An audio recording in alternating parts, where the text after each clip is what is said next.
From the Dominion Post in Morgantown, West Virginia, this is the Postcast, the audio companion to the Dominion Post newspaper. In this episode, two men switched at birth seek compensation, Preston High School's graduation in the balance, and local Black Lives Matter protests enter their third week. I'm your host, Chris Schultz, and these are the week's top stories. On August 29, 1942, two boys were born at St. Joseph Hospital in Buchanan, and though they didn't know it, their lives almost immediately took a strange turn.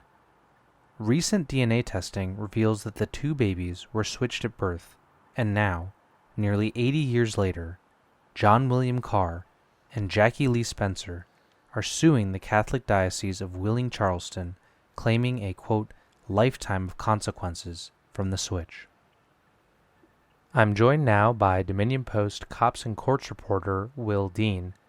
Will, how was this switch something, we hear about in stories, but we hope to never have happen in real life? How was this switch discovered? So one of the plaintiffs actually spent a good 50-plus years searching for his dad off and on. He was told his father abandoned the family before he was born. And he took a DNA test when they were new and being advertised on TV and didn't get any accurate results and thought maybe, the test was just inaccurate or not enough people had taken it to compile a database for him to match with anybody. And then in 2019, a bunch of people who he thought were his first cousins came to his house for a funeral, and they mentioned that they had taken a DNA test through 23andMe. So he also took that, and none of those people who he thought were his cousins matched with him. But the test did show a match for a family member, and there was some contact back and forth, and then the other plaintiff in the suit who was switched took a test as well, and they discovered they were a match for each other's families. And courthouse records verified that they were both born on the same day in 1942 at the same hospital. Will, do these plaintiffs report any consequences of having been switched at birth? Yeah, there's an emotional toll with having to reconcile, who they are versus what kind of lives they've lived. One of the man who spent a lot of time searching for his father, he didn't have necessarily a bad life, it sounds like, in the complaint, but certainly, he wasn't with the right family, and because it happened so long ago, everybody who he could have known is gone now. And the second plaintiff, actually, his father was very verbally and physically abusive to him up until he turned 18, and he was also verbally abusive to his mother and accused him of cheating on him because the son looks nothing like him. And, he realized that all of that was unnecessary because of this alleged error. Right. So what exactly is it that these men are seeking from their suit? The only thing they can, which is monetary compensation for, a lifetime of damages from that one error at the start of their life. They can't go back in time and fix it, and the only thing they can do is, give them money so they can be taken care of and get the help they need. And Will obviously wouldn't mention this in the suit, but I know you've been in contact with some of the lawyers involved. How are these families moving forward? As you said, a lot of the people that they would have wanted to meet to get to know their own family have since passed away. So what is the path forward here? It doesn't really go into that in the suit, and it wasn't a discussion with the lawyer, but it does mention that, they have to reconcile just who they are and what goes forward, and it definitely mentions that they need professional help to process that emotional toll. Well, Will, this is certainly a unique and interesting story, and I'm sure that you'll keep following it till its resolution. I want to thank you for taking the time to speak with me today on the show. Yeah, of course. Always happy to come on.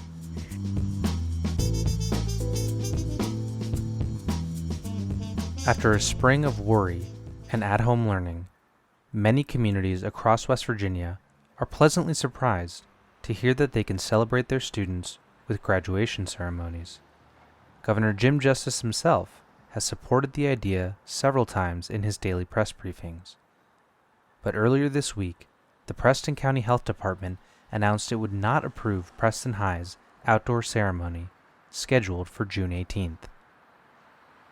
I'm joined now by Dominion Post regional editor Kathy Plum. Kathy, plenty of counties and high schools, even some elementary schools, are planning on holding ceremonies, graduation ceremonies for their students. Why is the Preston County Health Department objecting to this particular ceremony? The Health Department Director, V.J. Davis, said in a statement to the board that he and the County Health Officer, Dr. Fred Conley, just do not feel confident that you can have a gathering of 900 people, roughly, which is about 300 graduates with 2 guests each, and not have them gathering together for pictures, hugs, handshakes, that sort of thing. And they are afraid that that will pass the virus along. You know, these are unprecedented times, and there is an understanding of the desire to have that celebration, but you know, many seniors and other students have been celebrated for their accomplishments in other ways up until now. What are you hearing about the desire or the perceived need for a graduation ceremony? What I'm hearing from people and seeing on social media is that graduation is one of those high points of your life.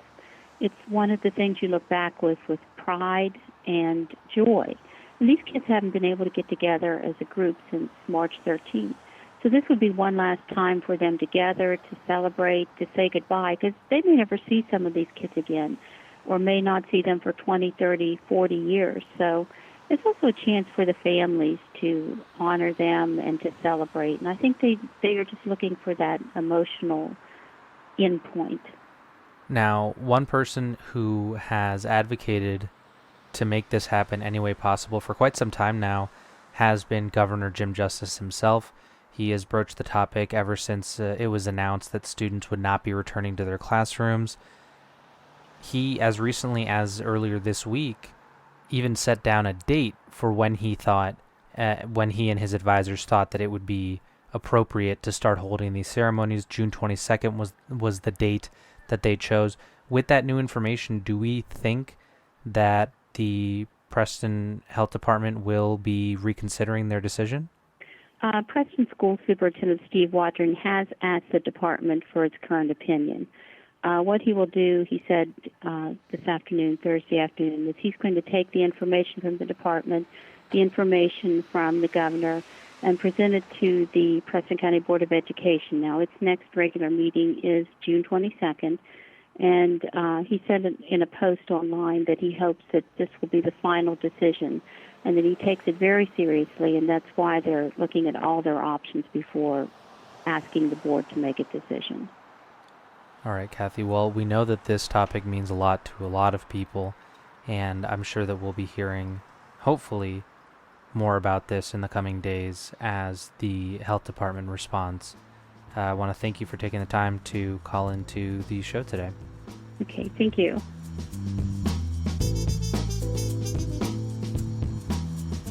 Like most of the country, Morgantown is poised to enter its 3rd week of protests in the wake of the killing of George Floyd by police in Minneapolis.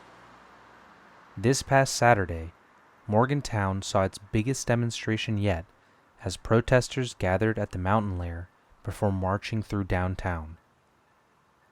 The Dominion Post is committed to bringing you the voices of these protesters directly as long as they continue. In your own words, can you tell me what it is that you're out here doing today? My name is Kayza Massey, and I am from Canada. Me personally, I'm out here today because I love to see the beautiful faces that show up. I know, I've been asked by other reporters, do you feel lonely? Do you ever feel lonely? And it's yeah, prior to coming out to these events, I would feel lonely because I didn't know if there were like-minded individuals around me. But coming out to these, it gives me energy, it gives me hope, and it gives me power. And I think that just knowing that we're all fighting for the same cause, and it gives me hope that this movement, or it gives me knowledge. It's not just hope. I know that this movement will do something. So that's why I'm out here. Morgantown may be small, but we're not regressive. We're very, very with it. We're very, very with it. My name is Joshua Page, Page, and I'm from Morgantown, West Virginia. Today we are out here protesting the inequalities that African American men and women, and not just African American men and women, but everybody, all minorities face on a day-to-day basis due to police brutality, systematic oppression, and many other things that just stop us from having the same opportunities as the majority. I'll tell you my name. Christian Paul. Okay, so my girlfriend Gray and I, whenever the first protest in Pittsburgh happened, we went. One of her friends was an organizer, and we decided to go and help, and I wanted to be more about the protesting. And when I saw people handing out water and I saw people helping out, it really it was so moving. I felt like it was my responsibility as well as anyone else that cares to help as much as possible. And given my privilege, since I have enough to help, it's my responsibility as much as anyone else that's able to. We just want to be able to help people with water, snacks, whatever we brought basic first aid, just anything that we can do to help prevent the end of the protest, the end of the movement, because the movement needs to go on. And any way that we can help to continue the movement, it's our honor to. I want to know if you had any ideas of like what you want to see come out of this, like what kind of reform do you want to see, what kind of action? Ooh, okay, so like there's one big thing I do want to see, and it could happen even in Morgantown, is I want to see them defund the police, because like I don't think that they should have as much power as they do. And I think that like once we defund them, then they're kind of like, then it's like, oh shit, they're on the same level, excuse my language, like they're the same level like as us. Like that's that problem. I think even in Morgantown, like some of the police officers have this like, I don't know, superiority complex, thinking and believing that they are better than the students that they're like arresting or whatever the hell they're doing. And it's like, no, like you're not. Like you shouldn't have that much power, and like we need, as the people, to take that back a little bit. What I want to see and what we are all fighting for is a change in the system. The system we are in right now is broken. It was founded on racism. The country has thrived off racism for years and years, and we want to fix to the systems. Well, we can start by getting justice for the people who have gotten their lives taken by many cops. Like this hasn't just been happening in recent years. We have always been policed. We have always been controlled. And honestly, like what we really want to see is for police officers to start facing like their crimes. Like if they kill somebody, if they use excessive force, we want to see them in jail instead of getting sent away.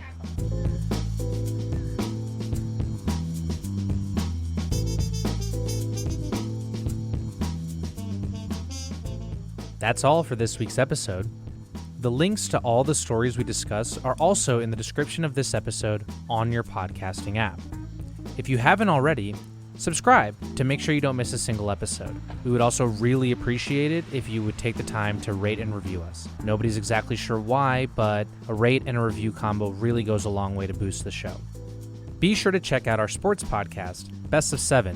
Andrew and Sean are now putting out new episodes every week. You can also check out our local history podcast, All About History.